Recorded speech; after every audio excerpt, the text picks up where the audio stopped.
What's up, everybody? I hope you're doing well.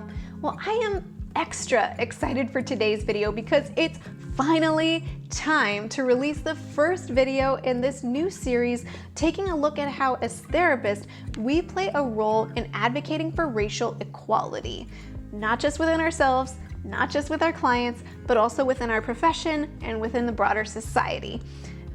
I had no idea how to undertake this kind of interview series, one on the video logistical end of how to do the interview thing, but also this is a big topic and it's scary. So I spent a really long time structuring this series because I think I announced it in June that I was gonna do this series. So it's been a while. But I think it was worth taking my time, and for this first video, I couldn't have a better guest because I had the privilege of hearing from Reisha Jack, licensed professional counselor in Memphis, who is a gem. I can't tell you how valuable this interview was for me, and I think it's going to be incredibly meaningful for you as well. So I'm so looking forward to having Reisha share her thoughts on how, as therapists, we can advocate for racial equality. She has some really helpful tools. And so without further ado, let's just get into the interview. Well, Reisha, I'm so excited that you're here joining this sort of the maiden voyage, the first interview of this series. I wonder if you could say a little bit about yourself, introduce yourself to anyone who's watching or listening. Sure. My name is Reisha Jack. I'm a licensed professional counselor, so that's LPC-MHSP here in Memphis, Tennessee, so mental health service provider. I'm in private practice, and I've been here for about a year. I am a wife and a mother of 3, and I love it here. That's a little bit about me. I grew up in West Memphis, Arkansas. Let me not forget that part. Well, thank you so much for joining us, Reisha. The fact that you've offered yourself is really a generous gift, and I'm really appreciative of that. Tell us about the first time you became aware of race from what you recall. Let's see. The first memory that I have of being confronted with race, I had to be about 4 because I hadn't started kindergarten yet. And we lived in a house, me, my mom, my sister, my grandmother. And next door to us, there was a family, a white family, mom, dad, a girl my age, and her brother, who was a little bit older. And they were my best friends. We played all the time. Their parents knew me. I could come over there and play with them. And, it was a safe space, one of the very few, because my grandmother was pretty protective. So it was one of the few safe spaces that I had to play. And I was just so happy to have a friend next door that I could do that with. And so one day we were playing, and I actually have him here. So this is Carlton. Oh. Yes, he is my Cabbage Patch Kid. That was my older sister's doll, and she gave him to me, and we were playing with our dolls, and she said, my friend asked me why was mine dirty? Why was he so dirty? Oh. And I was crushed because Carlton's not dirty. What do you mean? Why is he dirty? But she was asking about his brown skin. Why was he dirty? And that's my earliest memory of being confronted with or being made aware of the differences in race. Wow. I didn't understand, and this is kind of what I've heard from other Black people, at that initial first experience, you don't know you can't really understand it. Even in this case, this was a really close friend, so I knew she didn't want to hurt me, but it just felt wrong. Even then, there was a part of you that understood something's not right here. Mm-hmm. Yeah. And I imagine as a 4-year-old, there's not many resources to know how to approach that. I remember running inside, crying, and talking to my granny, and she was able to kind of help me as an adult, of course, understanding that it was coming from another child who didn't have a better way of asking questions, and was just being observant. That was what she saw. That's what she could articulate Mm.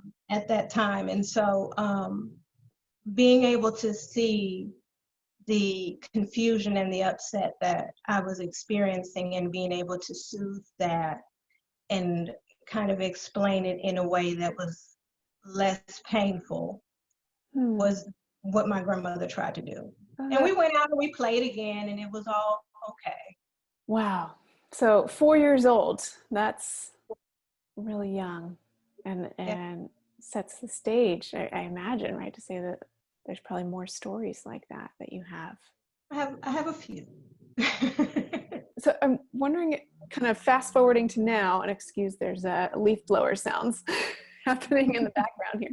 But I wonder if you'd be willing to describe any significant moments when you've seen racial injustice occurring within our field of psychology, the counseling field. Before I was in private practice, I was the director of an IOP program. And what we would do, intensive outpatient, of course, which is group therapy. And so we would always staff cases and as a treatment team. So I'll give a specific example without giving too many specifics. But of course, as we know in IOP, we typically have just a higher level of care, so a little bit more impairment. Some of the guys that we would have in group would be very large African American men who had large stature and loud voices. And there would be times when working with them, and I guess having a little bit more insight into the amount of work that has to be put in when you come here in that package to appear non-threatening in certain settings, to make other people comfortable around you.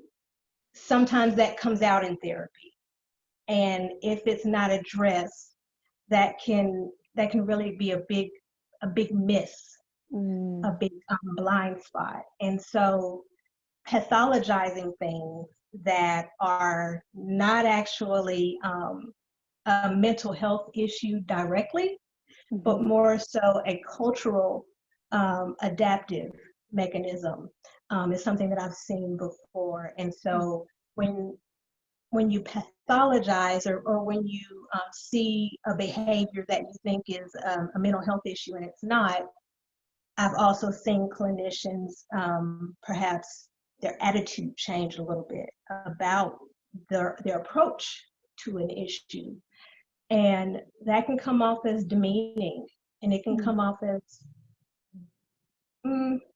a little bit adult to child in the transaction. Oh, and I wanted to make sure I caught that correctly. Are you describing it as certain folks kind of maybe overcompensating for kind of what our culture has depicted as a threatening image, or like you framed it, the package that somebody comes in? And so they're overcompensating by maybe making themselves smaller in certain ways. And then the therapists labeling that as somehow maladaptive or a mental health issue, Exactly. rather than being assigning that to or connecting it with maybe depressive symptoms, not maintaining eye contact, not speaking clearly, speaking lower, seeming disengaged, things of that nature. Yeah. The disconnect is not necessarily because it's, part of a mental illness or mental health issue.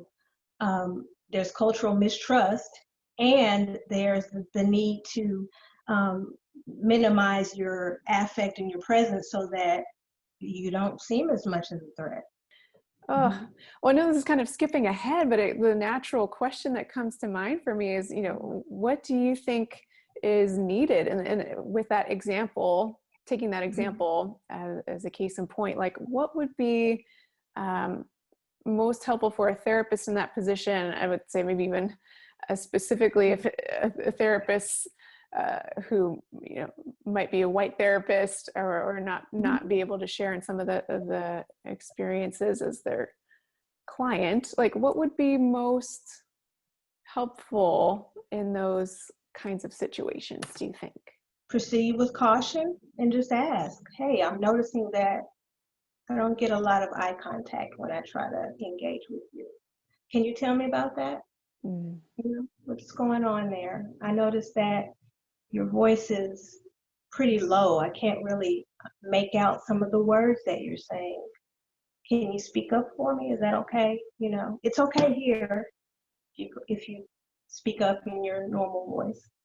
And so just asking questions and extending the invitation for each client to be all of themselves in that space. Yeah. And not that there's only part of you that's acceptable here. Yeah, I love that feedback because one, it seems so simple and doable. And two, isn't that what we're trained to do with everybody across the board? Anything that seems sort of curious, like, oh, I wonder what's going on there, to have that curious, there's a safe, curious reaction. Oh, I noticed this. Why don't you tell me about it? What's going on there? Rather than jumping to pathologizing. We have the research that shows that African American clients and people of color are misdiagnosed or diagnosed with more psychotic features, if you will, more often in error than other groups. And I think that misunderstanding of the cultural dynamic that we're talking about now is a part of that. It contributes to that piece. And that there's just not as much research on people of color in our field of psychology.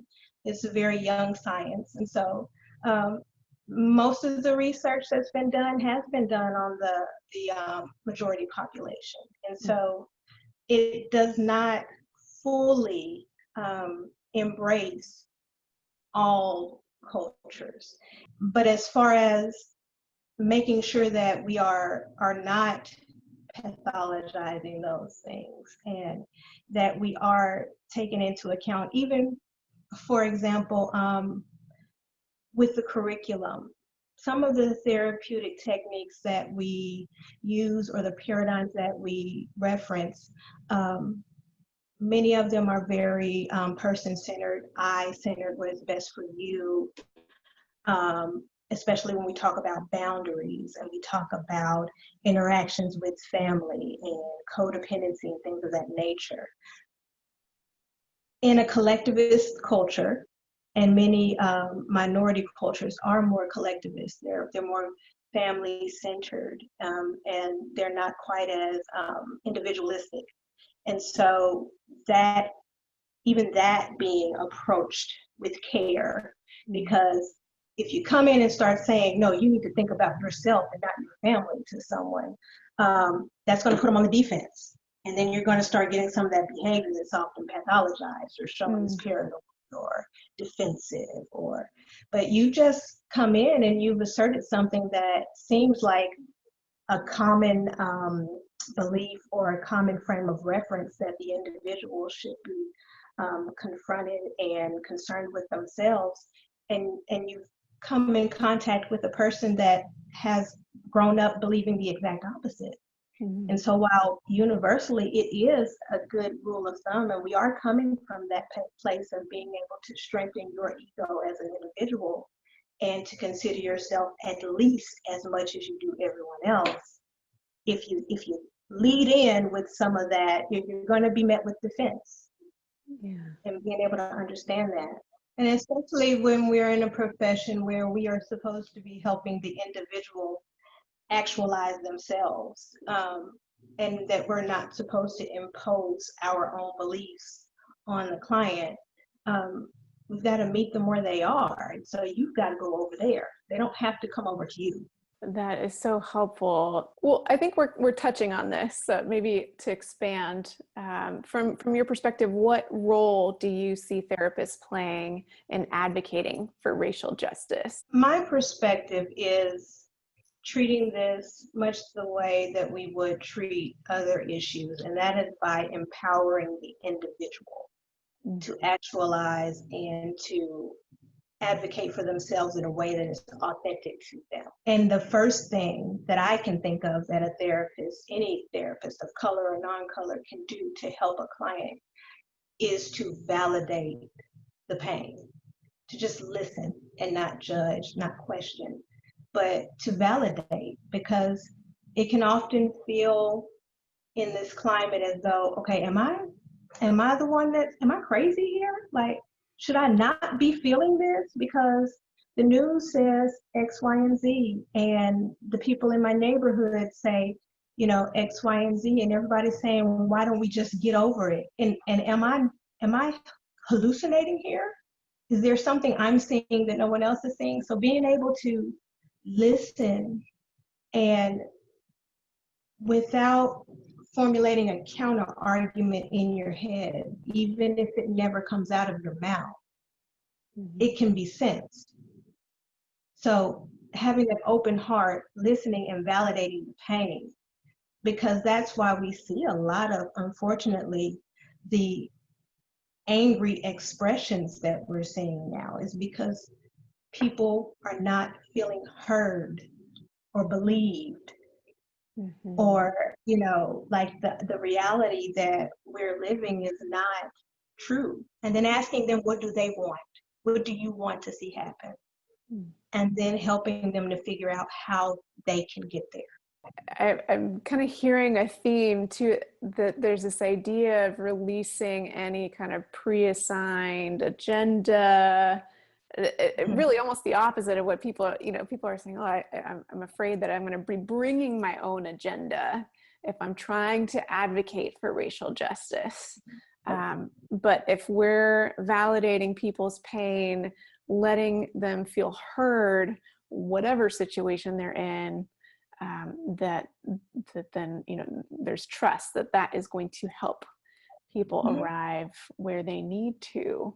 And that is a form of advocating for racial justice. Again, I think we're touching on all of these different questions as we're going, but I'm curious if there are any particular tools, experiences, trainings, etc., that have helped you become more culturally aware as a therapist. Coming from the perspective of being Black in America and a woman, I know what it feels like and what I would like to have, how I would like to be treated. And so all of the things that I've mentioned earlier about asking, about listening, about validating, those are the things that I try to do myself, because just as clearly as a white therapist has never been Black a day in their life, I've never been white a day in mine. And so I don't presume to know everything either. So being able to ask, because some things sound foreign to me. What does that mean? How does that work? Do you mind me asking, can you tell me a little bit more about that? Basic humanistic approach is what I fall back on. It's almost like, because we go through such rigorous training, which on the one hand, I'm happy for, and I'm grateful that I have all this training, but I can see how it can get twisted on itself of like, well, I've learned all the things that there are to know, and so I'm speaking from a position of power and authority when I'm educating somebody, or that's what I think I'm doing, right? And to get it twisted, because as therapists we have so much training, we're right. And that is so dangerous. That really, hopefully in my mind, we have so much training so that we know almost when to let go of it and come back to being human too. Of course, within appropriate boundaries and all of that, but just, okay, I'm a person, you're a person, or we're sitting with a client, that we're on the same playing field, and I don't know any more than they do. Certainly, I don't know any more about their experience than they do. So kind of shifting gears a bit, but Okay. I'm curious, how have you navigated the topic of race with clients of a different race than you?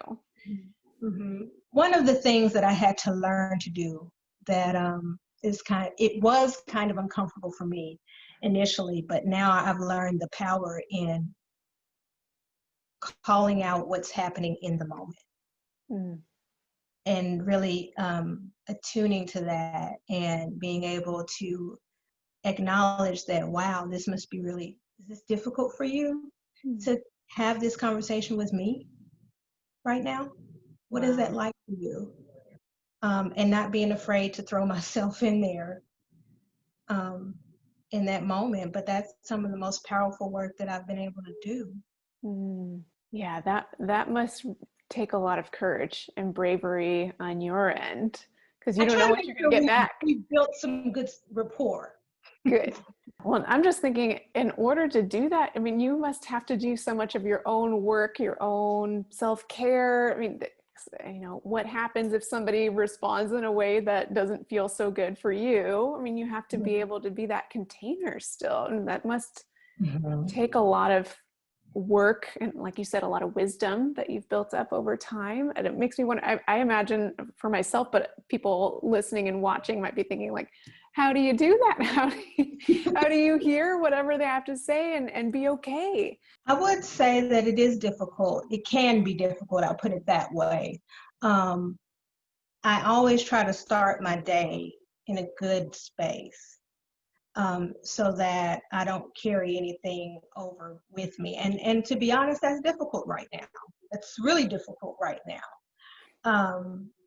But I kind of try to empty myself as much as possible so that I don't take it with me. Again, going back to all that we were taught and we were trained to understand that it's not personal, it's not about me. It may be about what I represent in the moment or who I represent in the moment, but it's not about me. And if I'm truly here to help this individual work through their stuff, then I can't bring my stuff too. And when it gets heavy and when it gets to be too much, then we have to do the same things we ask them to do. We have to, you know, we don't dump our stuff on them, but maybe we switch gears and let's go in a different direction. We diffuse the situation. We take a time and we come back to it. If it gets too intense all at once, we maybe come back later. You are clearly so skilled at just coming in with no assumptions, or if you have them, right, to not lead with them, to just say, okay, tell me about your experience. It doesn't matter who it is.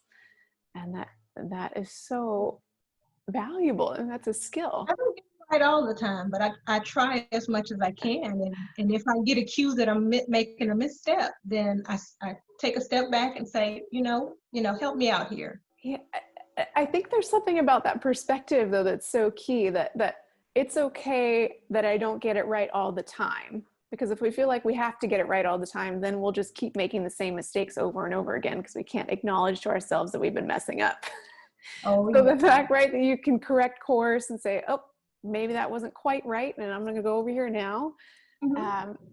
That humility, I think, is so important. I wonder if there are any resources in particular for folks who are looking for further learning.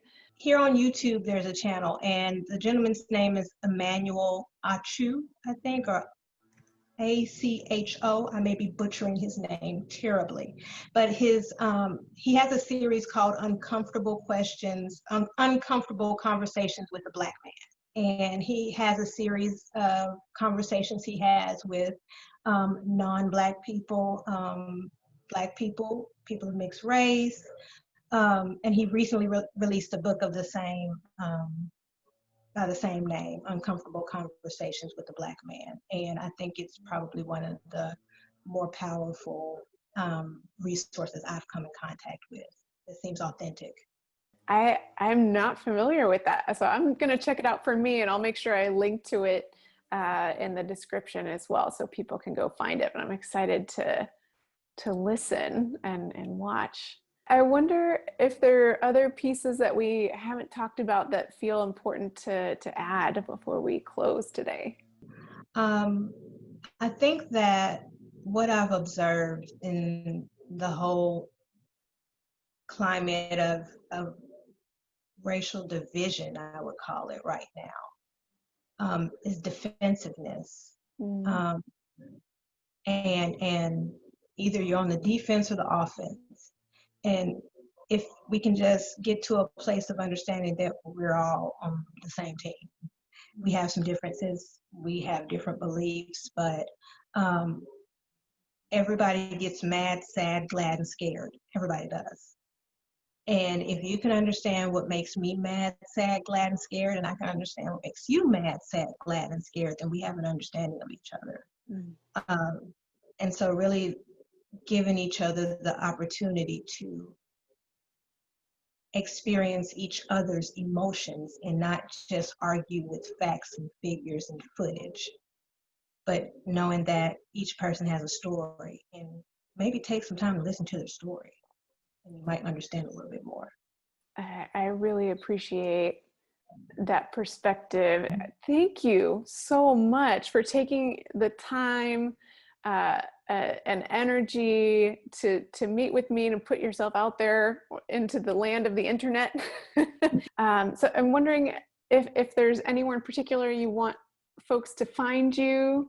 Yeah, I have a website. My website is ReishaJackLPC.com. You can find me on Facebook and Instagram, Reisha Jack LPC. So that's how you can find me. Awesome. And I'll leave links below so that people can find you. But thank you so much, Reisha. I just feel really honored and privileged that you joined for this. And I think it's so beneficial. It's going to help so many people. So yeah, I've enjoyed it, and you made this really easy. So thanks. Oh, it's a pleasure.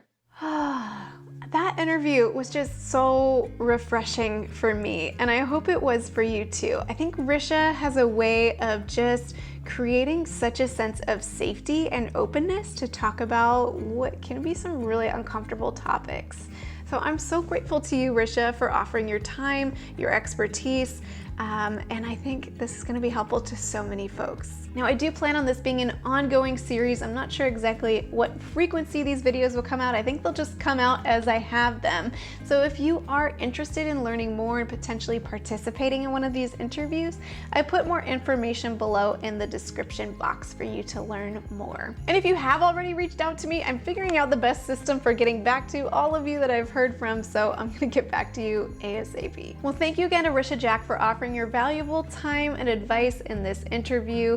I've linked to her website below if you're curious to learn more about Reisha, and I hope you found this just as helpful as I did. Now, you may have noticed that I did run ads at the beginning of this video. My plan is to give 100% of the ad revenue from this video and all future videos within this series to the NAACP Legal Defense Fund. It's a wonderful cause. I've given to them in the past. I've posted a video about that, and I've linked to their website below if you're curious to learn more. I think it's a great cause to give this money to, so thank you for supporting that cause just by watching this video. And until next time, from one therapist to another, I wish you well.